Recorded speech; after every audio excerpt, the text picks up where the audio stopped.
Salam sejahtera untuk semuanya.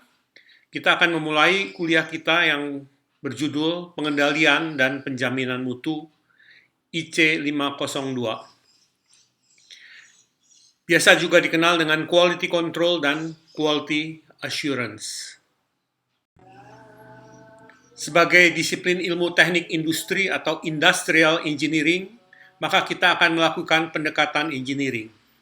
Jadi, sebelum mengendalikan, menjamin, mengelola, dan memperbaiki kualitas atau mutu, maka kualitas atau mutu harus dapat didefinisikan dengan benar dan dapat diukur.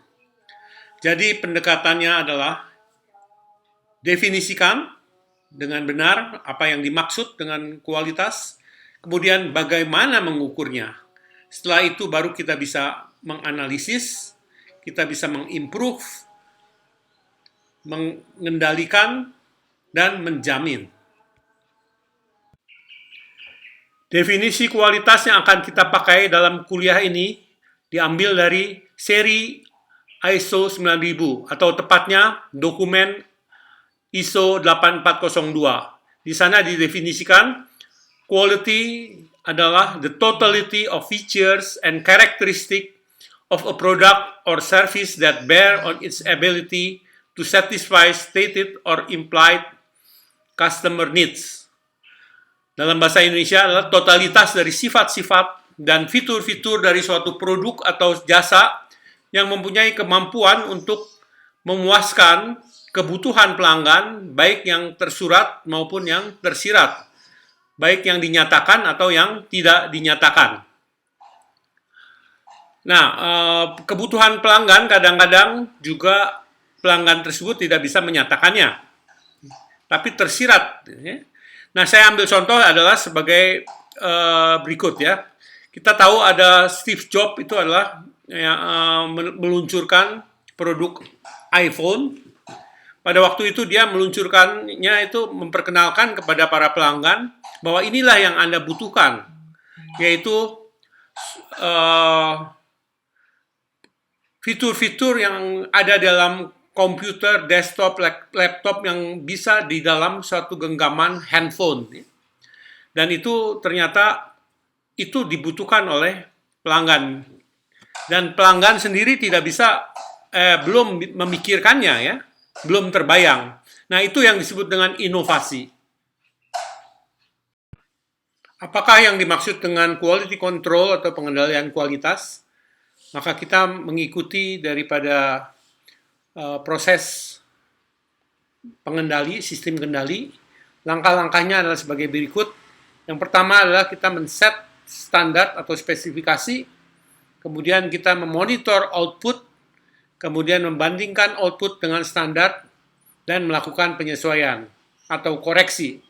Maksudnya, bila output itu di bawah spesifikasi atau di bawah standar, maka proses harus ditingkatkan atau diperbaiki. Tetapi apabila output di atas daripada standar, maka barangkali ya standarnya itu perlu dilakukan adjustment atau ditingkatkan.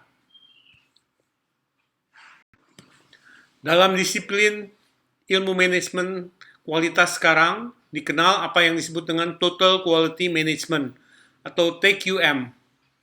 TQM itu adalah suatu payung besar di mana semua kegiatan kualitas, baik itu adalah quality control, quality assurance atau penjaminan mutu, sistem kualitas, quality improvement, quality engineering berada di dalam payung tersebut.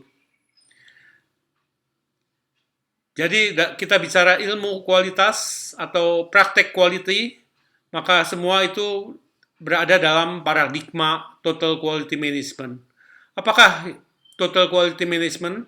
Total quality management dapat diterjemahkan atau dirumuskan secara sederhana sebagai TQM merupakan pendekatan manajemen suatu organisasi yang berpusat pada mutu, yang didasari pada partisipasi dari seluruh anggota organisasi dengan tujuan sukses jangka panjang melalui kepuasan pelanggan dan manfaat seluruh anggota organisasi dan masyarakat.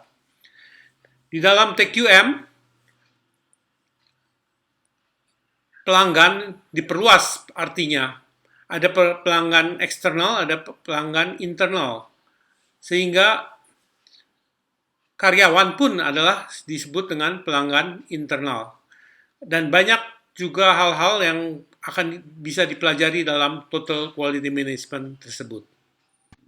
Dalam slide sebelumnya kita sudah mempelajari mendefinisikan kualitas dan juga kita meninjau beberapa terminologi yang berkaitan dengan kualitas. Sekarang kita akan mulai dengan bagaimana kita mengukur kualitas. Sebelumnya, kita perlu mengenal apa yang disebut dengan siklus kualitas, yaitu creation of quality dan experience of quality, menciptakan dan mengalami kualitas. Supplier menciptakan atau create quality, customer experience quality atau mengalami kualitas. Tapi yang mendefinisikan kualitas adalah customer. Slide di depan ini adalah conceptual model of product quality. Kita akan mengukur kualitas suatu produk. Di paling atas ada yang disebut dengan experience of quality atau pengalaman kualitas, dan yang di bawah garis putus-putus ada yang disebut dengan creation of quality, bagaimana kualitas itu diciptakan. Experience yang mengalami adalah customer, creation yang menciptakan adalah supplier. Sedangkan kualitas itu sendiri diukur dengan membandingkan antara kualitas yang diharapkan oleh pelanggan dengan kualitas yang dialami oleh pelanggan. Apabila harapan pelanggan itu lebih tinggi daripada pengalaman kualitas pelanggan, maka dikatakan bahwa kualitasnya inferior atau terjadi gap yang namanya gap negatif. Tetapi apabila harapan kualitas itu lebih rendah daripada kualitas yang dialami, maka dikatakan bahwa kualitas itu superior karena pelanggan mengalami kualitas di luar atau melampaui harapannya. Nah, itulah hakikat ukuran daripada kualitas. Karena yang menentukan kebutuhan itu adalah pelanggan, yang menciptakan adalah supplier.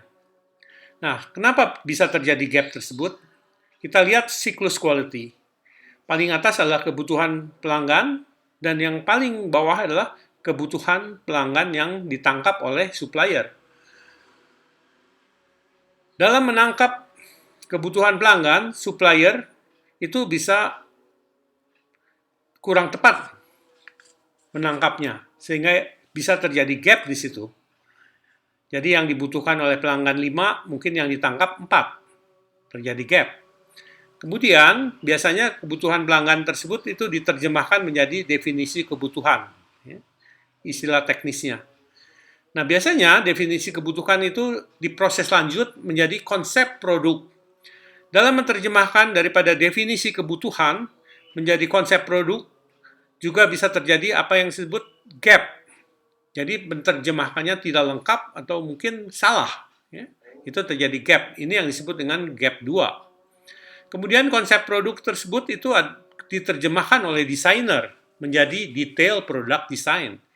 Nah, ini juga proses penerjemahannya ini bisa terjadi gap juga atau celah, ya, atau perbedaan antara detail product design dengan konsep produk.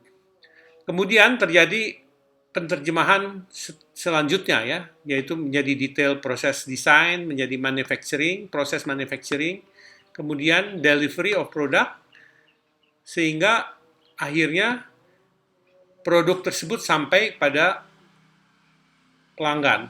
Nah, ini juga bisa terjadi gap dalam penerjemahan tersebut. Nah, ketika pelanggan mengalami kualitas, maka ultimate of quality itu adalah ukurannya adalah di gap 5. Bisa dikatakan bahwa gap 5 adalah akumulasi daripada gap 1 dan gap 2 dan gap 3 dan gap 4. Sehingga proses untuk memperbaiki kualitas harus melakukan analisis dari gap 1, gap 2, gap 3, gap 4. Kenapa terjadi celah? Kenapa terjadi ketidakpuasan dari pelanggan? Berikut adalah model konseptual daripada kualitas jasa. Nah, intinya adalah sama, hakikatnya adalah sama, yaitu kualitas itu diukur dari expected service atau jasa yang diharapkan dengan yang dialami oleh pelanggan, yaitu gap 5. Hanya di sini barangkali expected service itu ada yang disebut dipengaruhi oleh apa yang disebut dengan personal needs, tapi ada juga komunikasi dari mulut ke mulut. Ada juga pengalaman-pengalaman yang lalu. Sehingga untuk kualitas jasa ini lebih dinamis, ya, atau bisa lebih mudah berubah dari waktu ke waktu, expected service-nya itu. Dan sama, dimulai dari atas expected service atau expected quality, dan yang paling bawah itu adalah bagaimana manajemen menangkap kebutuhan tersebut. Kemudian bagaimana dia menerjemahkan ya, kebutuhan yang ditangkap menjadi spesifikasi daripada jasa. Dan kemudian ada yang namanya delivery daripada service tersebut. Ya. Dan kemudian akhirnya tentunya adalah apa yang dialami. Nah, di sini konsep ini dikemukakan oleh Parasuraman, ya, Jayatamal dan Parasuraman yang cukup terkenal.